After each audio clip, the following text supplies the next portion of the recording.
amigos, irmãos, meus alunos queridos do Espaço Novo Tempo, da Igreja de Campo Grande, da Igreja Adventista de Campo Grande. Estou com muita saudade de vocês, viu? E para tentar, assim, encurtar um pouquinho essa saudade, eu resolvi gravar um vídeo com alguns estudos bíblicos. Eu estou começando hoje com um tema sobre a segunda volta de Jesus, um tema bem pertinente para o momento em que a gente está passando, né? E eu gostaria de poder contar com as orações de vocês para essa hora tão importante em que a gente vai abrir a palavra de Deus. Então, vamos orar para a gente poder começar? Vamos lá. Querido e amado Deus, a Ti toda a honra, toda a glória, todo o louvor e adoração. Obrigada, Senhor, por essa oportunidade de mais uma vez estudarmos a Tua palavra. Precisamos que o Teu Espírito, Senhor, esteja à nossa frente, nos dando orientação, iluminando a nossa mente, para que possamos compreender a Tua vontade para a nossa vida. Por favor, Senhor, abençoa cada irmão nesse momento que estiver assistindo esse vídeo. Que ele também seja tocado por Teu Santo Espírito e que as bênçãos dos céus recaiam sobre a sua vida e a sua família. Nessa hora nós te suplicamos que o Senhor fale conosco. E é em nome de Jesus que nós oramos e agradecemos. Amém. Bom, queridos, vocês precisam pegar a Bíblia de vocês, né? Que a gente vai estudar baseado na palavra de Deus. E a gente vai ler bastante a Bíblia aqui hoje. Vocês vão poder estudar junto comigo, acompanhar os textos. Por isso eu preciso que vocês estejam com a Bíblia de vocês em mãos, tá? Bom, como eu disse, a gente vai estudar sobre a segunda vinda de Jesus. E para a gente estudar sobre esse tema, a gente primeiro tem que se questionar: por que acreditar que Jesus vai voltar? Muitos nem acreditam em Deus, né? Mas nós temos o privilégio de acreditar nesse Deus maravilhoso que veio aqui para nos salvar e que garantiu e prometeu que vai voltar para nos buscar. E a gente pode ver isso na própria palavra. Abra a sua Bíblia no livro de João, apóstolo João, é o quarto livro do Novo Testamento, no capítulo 14, a partir do verso 1. Eu vou abrir aqui a minha Bíblia. Essa aqui está marcadinha. No capítulo 14, a partir do verso 1 ao 3, é um texto muito conhecido. As pessoas sabem até de cor esse texto, mas a gente tem que se atentar para os detalhes do texto, que às vezes a gente não se atenta, né? Aqui está escrito assim: não se turbe o vosso coração. Jesus está falando para não ficar preocupado, não ficar angustiado. Credes em Deus e credes também em mim. É o que ele fala. Credes no Pai e credes também em mim. Na casa de meu Pai, né, para onde ele estava indo, na casa de meu Pai há muitas moradas. Se não fosse assim, eu teria dito: eu vou preparar lugar. E quando eu for e preparar lugar, eu vou voltar para buscar vocês. Porque onde eu estou, vocês vão estar também. Essa é a promessa do nosso Deus. Louvado seja Deus por isso, porque Jesus não mente, Ele não erra. Se Ele prometeu que vai voltar para nos buscar, a gente pode acreditar nessa palavra. Agora tá bom, Márcia, Ele vai voltar para nos buscar. Mas quando será isso? Jesus disse quando seria? Não disse. Nem Ele, quando estava aqui, sabia quando ia voltar. Nós não precisamos saber quando. Para isso, Ele deixou alguns sinais que antecederiam a sua volta para nos preparar para esse dia. A gente só precisa ter certeza de que Ele vai voltar. Por isso é que precisamos estar preparados a cada dia. Agora, uma segunda pergunta: como será a volta de Jesus? Será que Ele vem de forma visível, de forma corpórea, ou Ele vem em espírito, ou Ele vem escondido, Ele vem de forma secreta? Como é que Jesus vai voltar? Muitas pessoas falam muitas coisas por aí, né? Mas a gente tem que ver o que a Bíblia fala. Não adianta eu ficar baseada naquilo que eu ouvi dizer. Eu preciso saber o que a palavra de Deus fala sobre isso. E para isso a gente vai abrir o livro de Apocalipse, no capítulo 1, primeiro livro de Apocalipse, capítulo 1, no verso 7. Apocalipse 1, verso 7, diz assim: eis que vem com as nuvens. Jesus vem com as nuvens. E quantos o verão? O que o texto está dizendo aí? E todo olho o verá, até quantos o traspassaram, e todas as tribos da terra se lamentarão sobre ele, certamente. Amém. A palavra de Deus está dizendo que todo olho vai ver Jesus voltar. Não vai ser um ou outro, não vai ser um grupo ou outro. Todos os que estiverem vivos por ocasião da volta de Jesus verão ele voltar. Alguns dizem que ele vem de forma secreta. A palavra de Deus não diz isso. Começa dizendo que todo olho verá. E tem um outro texto em Mateus que eu queria que vocês abrissem. Mateus 24, 27, que vem colaborar com esse texto que a gente acabou de ler, dizendo que Jesus vai voltar de forma tremenda, como um relâmpago que se sai do Oriente até o Ocidente, todos o verão. Olha só o verso 27 do capítulo 24 de Mateus. Olha o que diz. Porque assim como o relâmpago sai do Oriente e se mostra até no Ocidente, assim há de ser a vida do Filho do Homem. A Bíblia está dizendo que da mesma forma que um relâmpago sai do Oriente e vai para o Ocidente, assim vai ser a volta de Jesus, ou seja, todos o verão. Todos. Nós não sabemos que jeito Deus vai dar, se Ele vai esticar a terra para isso. Ele pode todas as coisas. Ele está dizendo que todos vão ver. E aquele outro texto que a gente acabou de ler, que fala que até aqueles que traspassaram Cristo verão, prova de que não são só os que tinham fé que vão ver Jesus voltar. Porque aqueles que mataram Cristo não tinham fé. E a Bíblia diz lá em Apocalipse 1:7 que eles também verão Jesus voltar. Bom, vamos seguir com o nosso texto. Lá em Atos 1, no capítulo 1, no verso 11 de Atos, vamos dar uma olhadinha para a gente ver o que aconteceu lá. Lá em Atos, no capítulo 1, no verso 11, o que estava acontecendo ali? Jesus estava sendo assunto aos céus, ele estava subindo. Depois de ter ressuscitado, depois de ter passado 40 dias aqui, ele agora reúne os discípulos e os discípulos estão percebendo que ele está indo para o céu. E naquele momento aparecem anjos para falar com os discípulos. E olha o que acontece. No verso 11 do capítulo 1 de Atos. E lhes disseram: varões galileus, por que estáis olhando para as alturas? Esse Jesus, que dentre vós foi assunto ao céu, virá do modo como viste subir. Os anjos dizem para os discípulos ali: por que vocês estão olhando para o céu? Ele vai voltar do mesmo modo que vocês estão vendo subir. Eles estavam vendo o Espírito subir? Eles estavam vendo um fantasma subir? De forma alguma. Eles estavam vendo o próprio Cristo, que esteve entre eles, andou entre eles, comeu com eles, subir. Então, dessa mesma forma, os anjos aqui garantiram que Jesus vai voltar. De forma corpórea, todo olho verá.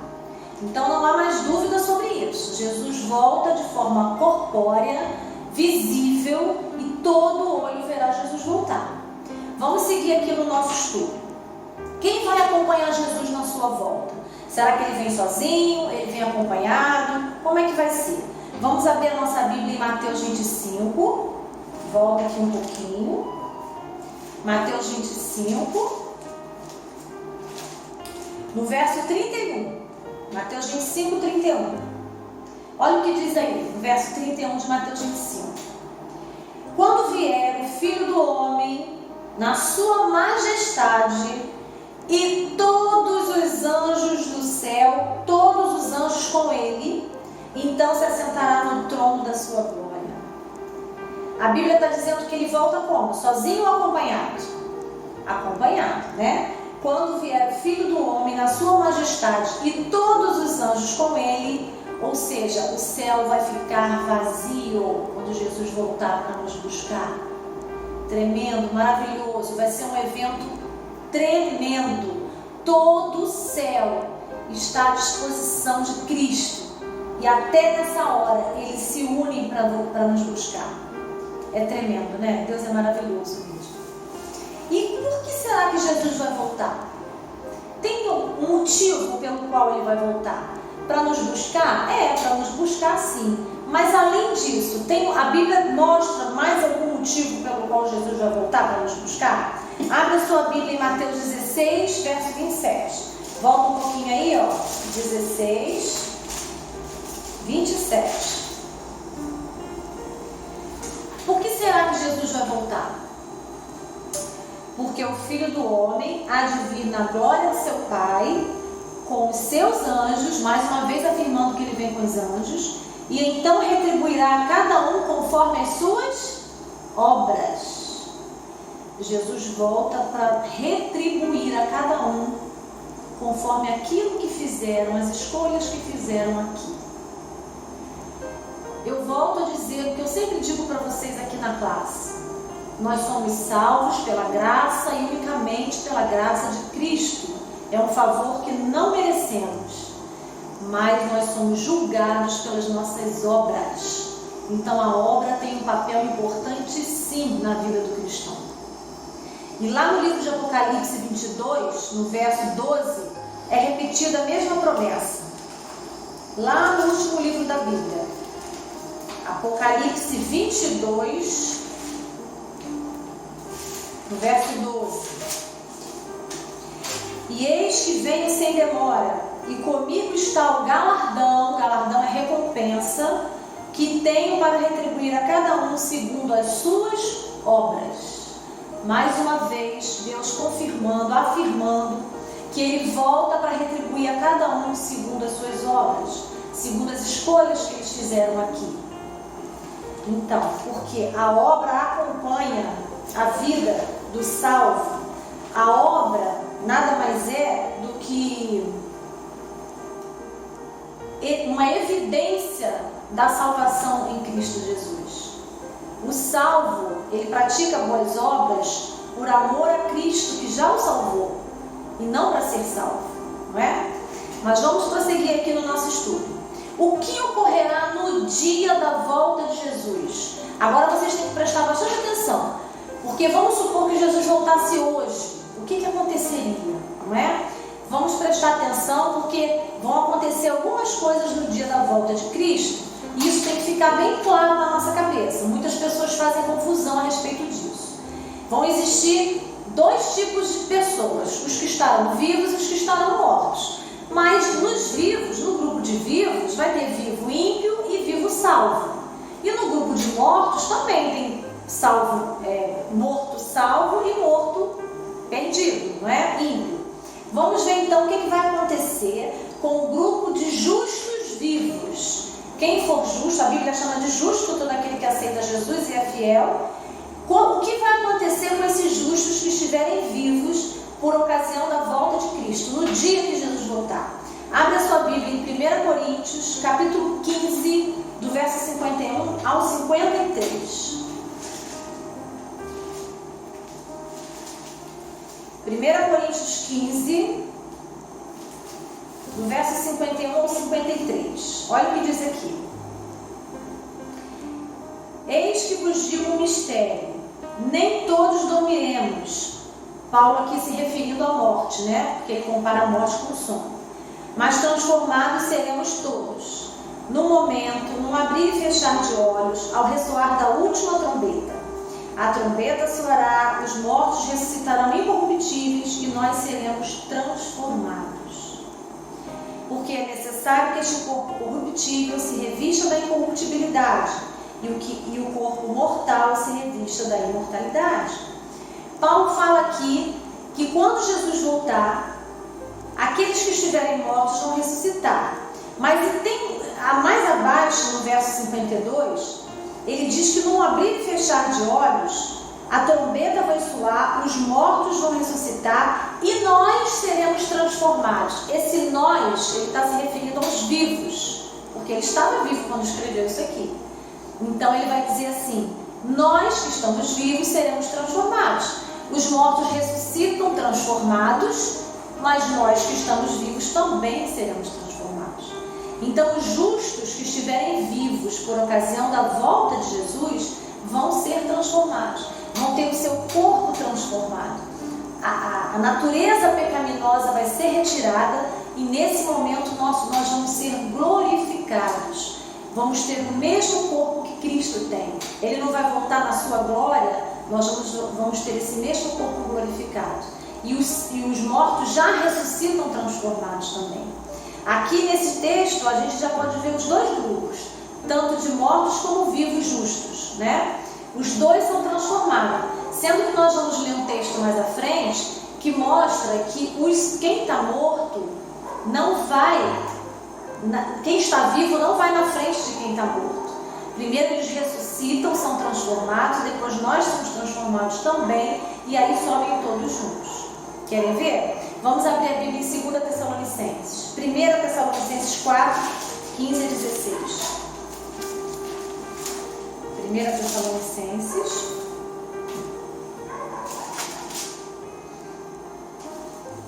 Tessalonicenses 4, 15 e 16. Ora, ainda vos declaramos por palavra do Senhor isto: nós, os vivos, olha só o que ele fala, os que ficarmos até a vinda do Senhor, de modo algum precederemos os que dormem. Ou seja, Paulo está dizendo aqui o seguinte: quem estiver vivo quando Jesus voltar, não vai subir antes dos mortos. Verso 16: porquanto o Senhor mesmo, dada a sua palavra de ordem, ouvida a voz do arcanjo Miguel e ressoada a trombeta de Deus, descerá dos céus, e os mortos em Cristo ressuscitarão primeiro. Aí depois ele continua no verso 17: depois nós, os vivos, novamente ele volta a falar da classe dos vivos, os que ficarmos seremos arrebatados juntamente com eles, os ressuscitados, entre nuvens, para o encontro do Senhor nos ares, e assim estaremos para sempre com o Senhor. Então ele fala aqui que quando Jesus voltar, os justos que estiverem vivos têm os corpos transformados. E aí os mortos ressuscitam e todos sobem juntos. Ninguém vai na frente do outro, todos vão juntos. E aí, mas o que acontece? A gente já falou dos justos, né? Tanto o vivo como o morto. E os ímpios? O que vai acontecer com os ímpios quando Jesus voltar? Aqueles que não quiseram aceitar a verdade, não quiseram aceitar Cristo, que foram incomodados a vida inteira para aceitar Jesus, porque o Espírito Santo incomoda, e eles rejeitaram a palavra da verdade. Eles rejeitaram o Salvador Jesus Cristo. O que vai acontecer com esses? Tessalonicenses mesmo. 2 Tessalonicenses, aqui agora é 2 Tessalonicenses 2, verso 8. Olha só que coisa tremenda. Então será de fato revelado o iníquo, a quem o Senhor Jesus matará com o sopro da sua boca e o destruirá pela manifestação da sua vinda. A Bíblia está dizendo que com a própria vinda de Cristo, com seu poder e toda a glória, a própria manifestação da vinda de Cristo já mata o ímpio, porque o ímpio não tem o corpo transformado e ele não consegue ficar na presença de Deus sem ser destruído, porque o pecado faz separação entre nós e Deus, e nessa carne pecaminosa a gente não tem como ver Deus. Por isso que os justos também serão transformados, do contrário também não poderiam ver Deus. Então, nesse momento, os ímpios não são transformados no abrir e fechar de olhos, como nós lemos lá em Coríntios. E aqui, como eles não são transformados, eles não suportam ver a glória de Deus. E eles são fulminados naquele momento. É por isso que lá em Apocalipse fala que eles fugirão de um lado para o outro, correrão de um lado para o outro, pedindo que as rochas e os rochedos caiam sobre suas cabeças. Porque eles não suportarão a glória do nosso Deus. Eles não foram transformados. Pois é, esses são os justos, são os ímpios que estiverem vivos. E os ímpios que já estiverem mortos quando Jesus voltar? O que acontece com eles? Aí a gente tem que ir lá para o Apocalipse. Apocalipse 20, verso 5. Apocalipse 20, verso 5. Na verdade, esse trecho de Apocalipse 20, ele está falando da ressurreição dos justos, da primeira ressurreição, porque bem-aventurado aqueles que fizerem parte da primeira ressurreição. Olha só o que o verso 5 está falando do capítulo 20 de Apocalipse. Os restantes dos mortos não reviveram, até que se completassem 1000 anos. Esta é a primeira ressurreição. Então, falando da primeira ressurreição, João, aqui no Apocalipse, diz o seguinte: o restante dos mortos não reviveram, até se completarem 1000 anos. Por ocasião da primeira ressurreição, quando Jesus voltar para ressuscitar os justos, os mortos não reviveram. Ficaram mais 1000 anos dormindo, ou ficarão mais 1000 anos dormindo. Porque a Bíblia faz menção a 2 ressurreições. Vamos ver onde está isso? João 5. Volta lá para o Evangelho de João. João 5.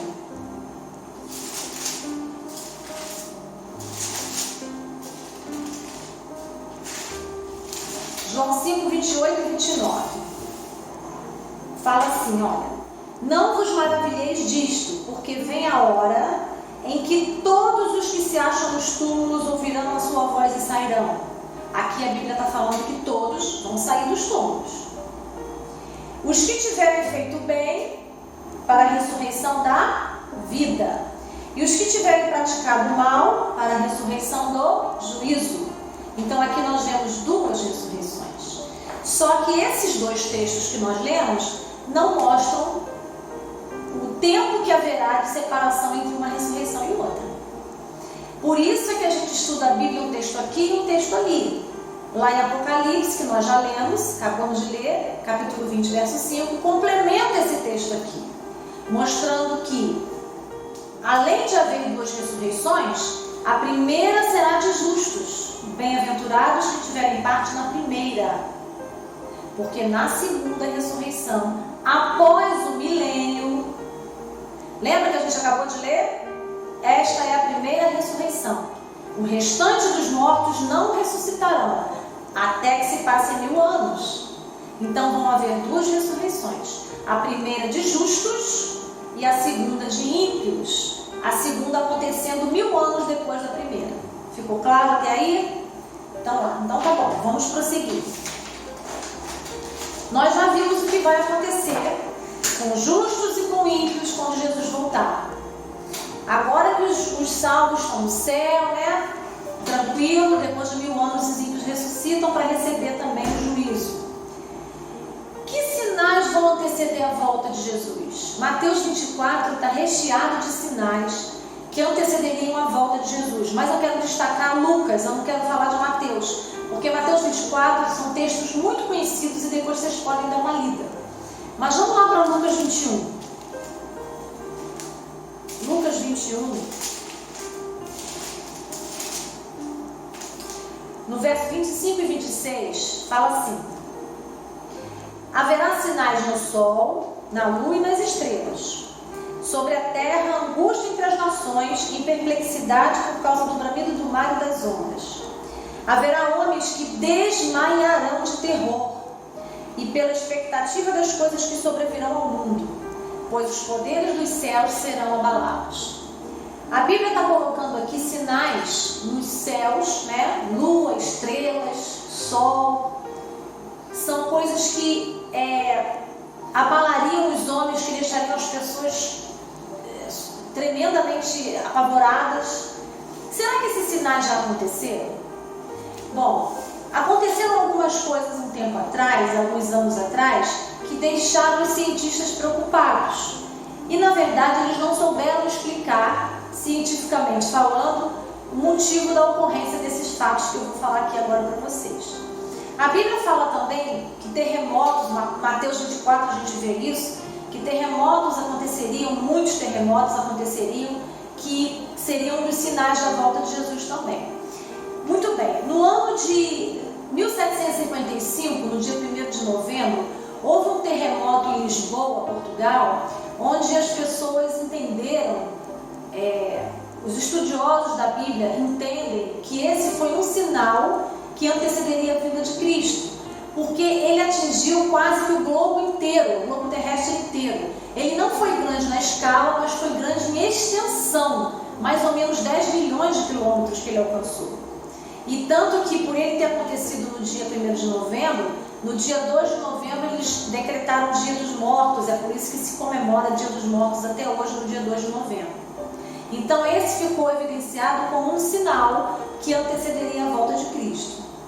Mas esse texto que a gente acabou de ler fala de sinal no sol, na lua e nas estrelas. Que o sol escureceria, a lua não daria o seu brilho, a sua luz, e as estrelas cairiam no firmamento. Vamos ver se essas coisas já aconteceram?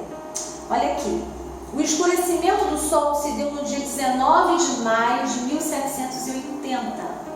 O dia amanheceu claro, lindo e belo e maravilhoso, e um pouco antes de meio-dia, tudo escureceu, a ponto de não enxergarem um palmo à frente dos seus olhos. A ciência não sabe explicar o motivo desse escurecimento do sol, uma vez que não tinha eclipse para aquele dia programado, e nas páginas dos livros de astronomia existe um ponto de interrogação, porque eles não sabem explicar por que isso aconteceu. Mas nós sabemos que isso foi um sinal da volta de Jesus. Outra coisa interessante que aconteceu neste mesmo dia, sendo que à noite, a lua aparece vermelha no céu como sangue. Também não sabem explicar o motivo desse acontecimento, desse fato. E no dia 13 de novembro de 1833, a parte norte do globo, aconteceu um fenômeno interessante lá, que eles dizem que centenas de meteoritos riscavam o céu a cada segundo, parecendo realmente que as estrelas haviam caído do firmamento. Há relatos nos livros de astronomia, eles dizendo que parecia mesmo que uma figueira tinha sido sacudida e os figos estavam caindo da figueira. Tamanha era a quantidade de meteoros que riscavam o céu naquele momento, naquele dia, né? Então a gente vê por esses sinais que a Bíblia não mente, que Deus está no controle de todas as coisas. E se Ele disse que essas coisas aconteceriam, é porque aconteceriam. E essas coisas já aconteceram. Mas aí a gente não é só no mundo, né? Não é só no céu ou nas estrelas que haveriam sinais. Onde mais que a Bíblia diz que haveriam sinais que antecederiam a volta de Cristo? A Bíblia fala dos relacionamentos entre as pessoas. O que vocês acham? Como estão os relacionamentos hoje em dia? A gente pode confiar nas pessoas? Há amor entre os homens? Mateus 24 diz que o amor se esfriaria de quase todos. Mas vamos ver como é que estariam os relacionamentos nos últimos dias? Abra sua Bíblia em 2 Timóteo, no capítulo 3, no versos de 1 a 5.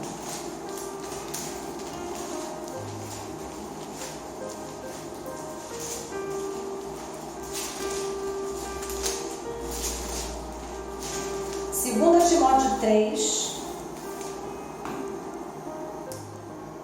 a partir do verso 1. 2 Timóteo 3, 1. Sabe, porém, isto: nos últimos dias sobrevirão tempos difíceis, pois os homens serão egoístas, avarentos, jactanciosos, orgulhosos, arrogantes, blasfemadores, desobedientes aos pais, ingratos, irreverentes. Será que nós vemos pessoas assim hoje? Desafeiçoados, implacáveis, caluniadores, sem domínio de si, cruéis, inimigos do bem, traidores, atrevidos, enfatuados, mais amigos dos prazeres que amigos de Deus, tendo forma de piedade. Olha como ele é bonzinho. Negando-lhe, entretanto, o poder do Espírito de Deus. E a orientação da Bíblia é: foge também destes. Precisa fazer comentários sobre esse tipo de pessoas que existem hoje? O que mais nós vemos são pessoas atrevidas, blasfemadores. Em relação aos blasfemadores, querem ver mais uma coisa? Abre em 2 Pedro a tua Bíblia. 2 Pedro 3, de 3 a 4.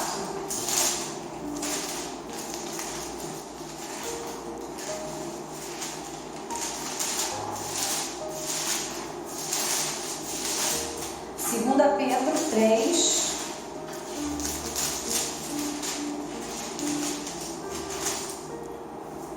e 4. Tendo em conta, antes de tudo, que nos últimos dias virão escarnecedores, com seus escárnios, andando segundo as próprias paixões e dizendo: onde está a promessa da sua vinda? Porque desde que os pais dormiram, todas as coisas permanecem como desde o princípio da criação. E nós estamos cansados de ouvir isso. Pessoas escarnecendo daqueles que creem, dizendo que Jesus não vai voltar, de que há muito tempo se prega sobre isso e eles não veem nada acontecer. Mas nós que conhecemos os tempos, e nós precisamos conhecer os tempos, hein? Os sinais não foram deixados aqui à toa, sem nenhum motivo. Deus deixou esses sinais para que a gente aprenda a conhecer os tempos em que vivemos. Precisamos saber que estamos vivendo os últimos dias dessa terra. E não podemos deixar de ter esperança por causa desses escárnios aqui, dos escarnecedores. Mas, infelizmente, essa seria a condição do mundo nos últimos dias. Não precisa nem ligar o noticiário para a gente entender o que está acontecendo no mundo hoje. Ainda mais agora, por conta dessa pandemia, por conta desse vírus, as pessoas parecem que estão até um pouco mais voltadas para ouvirem a palavra. E a gente tem que aproveitar essa oportunidade para mostrar para elas que tudo isso já estava predito aqui. E são sinais da volta de Cristo para que nós possamos nos preparar, para não sermos pegos de surpresa. Mas por que será tanto sofrimento? Será que a Bíblia tem explicação para tanto sofrimento? Será que existe um culpado para tanto sofrimento? É claro que nós sabemos que o grande originador do mal é o nosso inimigo, Satanás, né? Mas vamos ver se a Bíblia fala alguma coisa sobre esse sofrimento que a humanidade passa. Por que a terra sofre tanto? Por que a natureza está sofrendo tanto também? Abre sua Bíblia no livro de Isaías. Isaías, capítulo 24, do verso 4 ao 6. Isaías 24, do verso 4 ao 6. Olha que coisa tremenda, olha o que a Bíblia diz sobre o motivo pelo qual a terra sofre, a natureza sofre, os homens sofrem. Olha aqui, do verso 4 ao verso 6. A terra pranteia e se murcha, a terra sofre. O mundo enfraquece e se murcha. Enlanguecem os mais altos do povo da terra. Na verdade, a terra está contaminada por causa dos seus moradores. Porquanto transgridem a lei, violam os estatutos e quebram a aliança eterna. Por isso a maldição consome a terra, e os que habitam nela se tornam culpados. Por isso serão queimados os moradores da terra, e poucos homens restarão. Texto mais claro do que esse não tem. Por que a terra sofre? Por que o mundo sofre? As pessoas não querem obedecer a Deus. Segundo o que a gente acabou de ler aqui em Isaías, a terra sofre, a natureza sofre, porque as pessoas não querem obedecer à lei do Senhor. Não querem obedecer os estatutos, os mandamentos, as ordens de Deus, como se as ordens de Deus fossem coisas ruins para nós, sabe? Tudo que Deus orientou e deixou na sua palavra para que a gente tenha vida, para que a gente tenha paz, para que a gente tenha prosperidade. E os homens não querem obedecer, querem fazer do seu jeito. Mas eu queria, para terminar, eu queria ler o último texto com vocês, lá em Lucas 21. Mais uma vez eu queria ler Lucas 21, um outro verso que nos traz esperança. Apesar dele trazer advertência, ele também traz esperança. No capítulo 21 do livro de Lucas, do verso 34 ao 36, a gente lê assim: acautelai-vos por vós mesmos, para que nunca vos suceda que o vosso coração fique sobrecarregado com as consequências da orgia, da embriaguez e das preocupações desse mundo. Eu queria destacar as preocupações desse mundo. E para que aquele dia não venha sobre vós repentinamente como um laço. Deus pede que a gente vigie e ore. Olha os textos seguintes aí, ó. Pois há de sobrevir a todos os que vivem sobre a face de toda a terra. Vigiai, pois, a todo tempo, orando, para que possais escapar de todas essas coisas que têm de suceder e estar em pé na presença do Filho do Homem. Então aqui há uma advertência. Lucas nos chama para a adoração a Deus através da oração, através da atenção à sua palavra. Ele nos exorta a vigiar em todo o tempo e orar também, para que essas coisas, para que essas preocupações da vida não nos tirem da presença de Deus. Muitas vezes a gente fica muito ansioso e preocupado com as questões da nossa vida, com aquilo que nos cerca, com as circunstâncias, com família, com trabalho, com emprego, com o que vai comer, com o que vai vestir. Não que isso não seja importante, mas isso tem o seu lugar. E a gente precisa, em primeiro lugar, buscar a Deus e a sua justiça, porque o restante Ele acrescenta. Então aqui há um chamado, há uma exortação de Lucas para que a gente vigie e ore, porque ele disse que isso vai chegar, vai sobrevir a todos nós. Olha aqui, há de sobrevir a todos que vivem sobre a face da terra. Para isso a gente precisa vigiar e orar. O povo de Deus, o preparo do povo de Deus está em vigiar e orar e obedecer aos seus mandamentos, para que a gente não incorra nas pragas dos últimos dias. Então aqui é um chamado para obedecer a palavra de Deus, há um chamado para crer nas promessas de Deus, vigiando e orando. Que essa possa ser a nossa atitude diante de tudo que está acontecendo no momento. Que a gente possa ter fé, esperança, exultar, viver em alegria, viver com paz no coração, porque o Espírito de Deus que age em nós, Ele traz essa paz, e Ele é o único que pode nos dar essa paz. Então, o meu desejo nessa tarde é que você realmente creia que Jesus está voltando e peça ao Senhor que te ajude a se preparar para a volta dele.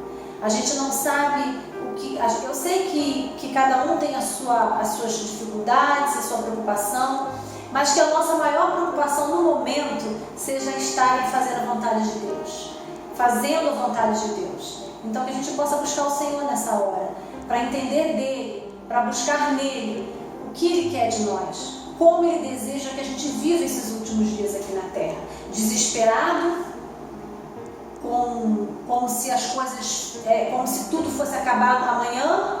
Tem muita gente que vive assim, né? Não, Deus pede que a gente creia, tenha paciência e espere nele, e continuar fazendo a nossa obra, pregando o Evangelho, mas que a gente espere no Senhor.